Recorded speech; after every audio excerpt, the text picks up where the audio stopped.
ఉమ్మడి మెదక్ జిల్లాలో ఈరోజు ప్రధాన వార్తలు ఈ విధంగా ఉన్నాయి. సిద్దిపేట జిల్లా వార్తలు వచ్చేసరికి సిద్దిపేట నియోజకవర్గంలోని చిన్నకోడూరు మండలం ఇబ్రహీం నగర్ రంగనాయక సాగర్ కాలువ నుంచి గోదావరి జలాల్ని సికింద్లాపూర్, మల్లారము, రామన్పట్ల ప్రాంతాలకు విడుదల చేసిన నేపథ్యంలో అక్కడి రైతుల్లో హర్షం వ్యక్తం అవుతున్నది.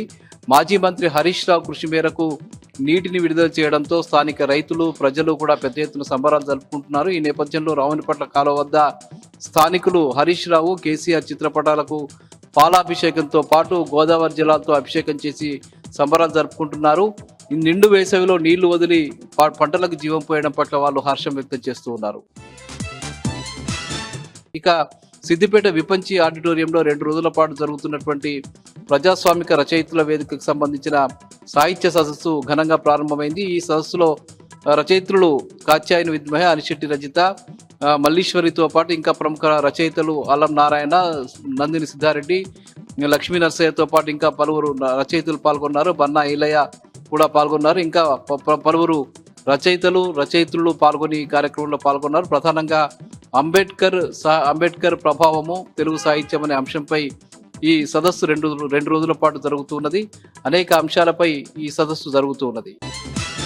ఇక సిద్దిపేట ప్రెస్ క్లబ్ లో ఈరోజు మున్నూరు కాపు సంఘం రాష్ట్ర నాయకుడు బాగయ్య ప్రెస్ మీట్ ఏర్పాటు చేసి రాష్ట్ర ప్రభుత్వంపై దుమ్మెత్తిపోశాడు. ప్రధానంగా రాష్ట్ర ప్రభుత్వం విడుదల చేసినటువంటి కుల గణన సర్వేలో మున్నూరు కాపులకు సంబంధించిన సంఖ్యని తగ్గించి ఇవ్వడం అన్యాయం అని చెప్పి ఆయన ఈ సందర్భంగా అన్నారు. ముఖ్యంగా ఈ కుల గణన సర్వేను తక్షణమే రద్దు చేసి తిరిగి సర్వే నిర్వహించాలని చెప్పి ఆయన డిమాండ్ చేశారు.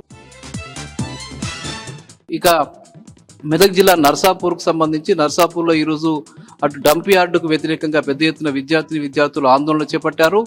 ప్యారానగర్, నల్లవెల్లి ప్రాంతాల్లో ఏర్పాటు చేయబోతున్నటువంటి డంప్ యార్డును తక్షణమే నిలిపివేయాలని చెప్పి డిమాండ్ చేస్తూ నర్సాపూర్లో మానవహారం నిర్వహించి రాస్తారోకో నిర్వహించారు.